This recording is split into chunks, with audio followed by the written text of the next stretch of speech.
Bonjour tout le monde, j'espère que ça va bien. Simon Brière, votre stratège de marché principal d'RGO Canada. Donc, je vous parle un petit peu de grains cette fois-ci avec les rapports et évidemment beaucoup d'informations cette semaine du ministère de l'Agriculture aux États-Unis, le USDA. Évidemment, bon, le 30, on sait que demain, il va y avoir l'élevage porcin. Le 30, beaucoup d'informations au niveau des ancrages, au niveau des stocks. Donc, tu sais, dans l'année, il y en a beaucoup de rapports USDA, il y en a tous les mois. Je dirais, il y en a deux, trois dans l'année qui sont très importants. Celui-là en fait partie. Donc, extrêmement important. Jeudi 30, ça va paraître à midi, notre heure. Je vais essayer de le séparer entre les stocks, les ancrages. Les deux ont des implications un peu différentes. Les stocks sont un petit peu plus l'ancienne récolte. Donc, ce qu'il va faire, dans le fond, les stocks, je regarde, disons, le rapport de mars, ben, c'est vraiment de prendre une photo. C'est de dire, bon, ben, à tous les 3 mois, là, il va y avoir décembre, mars, juin, septembre. Disons qu'en décembre, il y aurait une quantité X. On prend une photo, clac, il y a tant de grains dans les silos aux États-Unis. En mars, voici comment il y en a. En juin, il y en a encore un petit peu moins. Donc, l'utilisation à tous les 3 mois fait en sorte que les stocks, ben, ils sont consommés, donc il y en a un peu moins. C'est ce qu'on va avoir dans les stocks.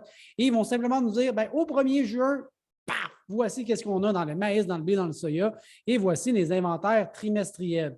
Donc, la différence, quand je vais vouloir essayer d'analyser ça, je vais dire, ben, si en mars, j'en avais tant, et qu'en juin, j'en avais tant, je vais faire la différence entre les deux et je vais donc avoir un peu mon utilisation. Si j'en avais 6 en mars et que j'en ai 2 en juin, bien implicitement, j'en ai consommé 4. Hein? C'est assez clair hein, quand je le dis de même. Donc, en mars, j'avais 7,85 milliards dans le maïs, j'en avais 1,93 dans les soya et à peu près 1 milliard pour le blé. Ça, c'est en mars.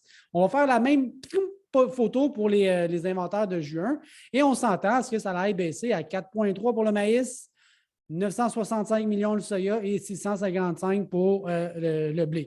Donc, ce qu'on va vouloir utiliser, c'est ben, s'il y en a plus que ça ou s'il y en a moins que ça, ben, s'il y en a plus, il y a une abondance, peut-être que le prix va baisser. Si c'est le contraire, le prix va augmenter. Donc, voici les estimés pour les inventaires.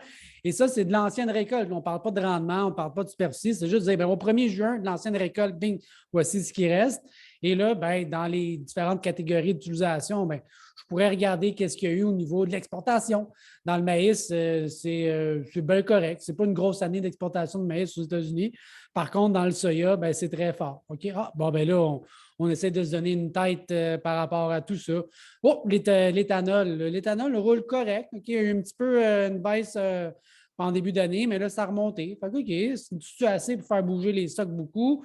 Ensuite de ça, bien, la transformation en huile pour le soya, elle est très forte là aussi. Probablement que ça va avoir un impact dans l'utilisation, évidemment. Donc, on essaie de regarder à gauche puis à droite et c'est de cette manière-là que les estimés sont établis. Dans les dernières années, il n'y a pas vraiment une tendance que je pourrais déceler. Ah, souvent, il y en a plus ou moins que prévu. Des fois, il y en a eu plus que prévu. Des fois, il y en a eu moins que prévu. Je dirais que dans le maïs, c'est dur de trouver une tendance. Dans le soya, dans les dernières années, il y a eu un peu plus de ratés, comme si la consommation était plus grande que prévu et les inventaires ont été revus à la baisse. C'était une surprise qui a fait augmenter les prix. Le passé n'est pas garant du futur, mais j'essaie de donner ça pour donner un peu plus de perspective. Et dans le blé, ben, bon an, mal an, j'arrive difficilement à trouver une tendance, quoique historiquement, on dirait qu'il y en avait plus que prévu par rapport à ces surprises-là. Prenez pas ça pour du cash non plus. Là. Voilà. L'autre segment, un coup que les stocks sont sortis, ben là, on va s'attendre à ce que je pense que le marché regarde de plus près les acres. Okay? Il n'y a pas de rendement demain. C'est juste de dire ben, il va y avoir tant de maïs puis tant de soya ensemencés dans les champs aux États-Unis. Et les estimés sont très, très près de ce qu'on avait en mars cette année. Donc, les intentions d'ensemencement, les révisions de juin, je vous dirais là, à la virgule près, c'est pas mal copier-coller entre les deux. C'est moitié-moitié, nous dirons très arrondi, là, 90 millions de maïs, 90 millions de soya. puis ben, beaucoup moins de blé. Là, on parle de quoi? 47 millions d'acres de blé. On verra qu'est-ce que le rapport en dit, mais assez copié-collé. Il n'y a pas des grandes variations. Ce n'est pas comme si on avait eu un printemps hyper difficile, retard dans les semis. Il va s'en semer pas mal moins. Somme toute, le printemps était assez clément, donc on prévoit pas trop de modifications quant aux semis. On regarde aussi, évidemment, les prix. Les prix sont très, très élevés actuellement pour les grains. Donc, on a cette idée-là qu'aux États-Unis, comme n'importe où ailleurs, les fermiers vont essayer de tout faire pour semer le plus possible pour avoir le revenu rendu à l'automne. Donc, dans les estimés, on voit que là non plus, peut-être historiquement dans le maïs, il y a une tendance d'en avoir semé plus que prévu. Mais dans les 2 dernières années, ça a été une déception. Donc, je suis prudent à vouloir dire il va en avoir plus ou moins. Le marché s'attend à ce qu'il n'y en ait pas beaucoup de variations. Et comme c'est le cas, oui, des fois, il y a des grands swings, mais de manière générale, je pense qu'on reste souvent à l'intérieur d'1 million d'acres, plus ou moins. OK? Ça, je ne pense pas que ça fait une grosse différence dans les bilans. Mais enfin, d'ici le final de janvier, à part certaines années qu'on a eu des révisions à la baisse, là aussi, ça règle, c'est souvent en l'espace de 1 million d'acres. Donc, c'est un peu d'essayer de répondre à la question, ouais, mais si je suis à 90 en juin, ça se peut-tu qu'on soit rendu à 85 en décembre ou 95 en janvier? La réponse à cette question-là, non, c'est assez rare qu'on ait des grandes variations entre le mois de juin et le final de janvier. Donc, faites bien attention à essayer d'avoir des prévisions abracadabrantes. Enfin, même chose pour le soya. Quoique du soya, il y a peut-être une tendance à en avoir un peu moins que prévu. Toujours déçu des semis de soya historiquement. Je donne des données historiques, qui n'est pas, encore une fois, je le dis, le passé n'est pas garanti futur. Même enfin, c'est le fun de pouvoir le visualiser.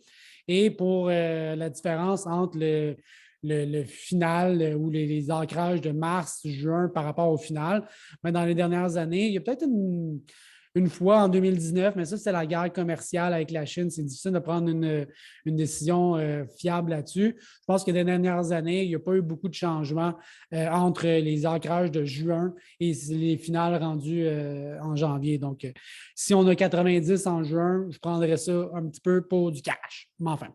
Alors voilà, conclusion, qu'est-ce que je regarde? J'essaie de faire vite. Il y a beaucoup d'informations. C'est peut-être des vidéos un peu plus longues. Là, je suis désolé si vous trouvez ça plate.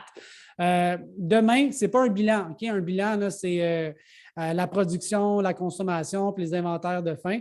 Par contre, avec les stocks, les ancrages, on sait que dans le prochain rapport USDA, qui ne sera pas être de juin, mais qui va être de juillet, ben, on va venir jouer dans ces ancrages-là. Peut-être pas le rendement, l'utilisation. Donc, c'est quoi les stocks de fin? Donc, ce qu'on veut essayer de voir, là, c'est de quelle manière mes inventaires de fin, qui sont à 1,4 milliard, peuvent être influencés par les ancrages et les inventaires de fin qu'on a pour l'ancienne récolte. OK, ça ici, qu'on va remettre dans la prochaine année. Donc, c'est un peu le rôle du marché de dire, va-t-il en avoir plus ou moins et quel sera l'impact sur le prix? Bien, c'est sûr que s'il y a plus de stock que prévu, il risque de baisser. S'il y en a moins, il va y avoir une rentée, augmentation des prix. Donc, c'est ça qu'on va vouloir surveiller ce jeudi. On va faire la même chose dans le soya. On va savoir, on va jouer dans les ancrages, peut-être un peu dans la consommation, les inventaires de fin. Il va-tu rester plus ou moins que 280 millions de boisseaux cette année? Bien, là aussi, ça va avoir un impact sur le prix à la hausse ou à la baisse. Ça, c'est le 30 juin. Et bon, je pense que rendu là, vous comprenez où est-ce que je m'en vais dans le blé. Là aussi, inventaire de fin, je regarde la direction. Il y a quand même déjà une tendance qui s'est installée au niveau du blé fourragé. Alors voilà, je reprends mon souffle et si vous avez des questions, n'hésitez pas. Je vous dis à bientôt. Les rapports Hogs Pigs demain, le 29 et les stocks ancrage jeudi, le 30 midi. Bonne journée. Bye.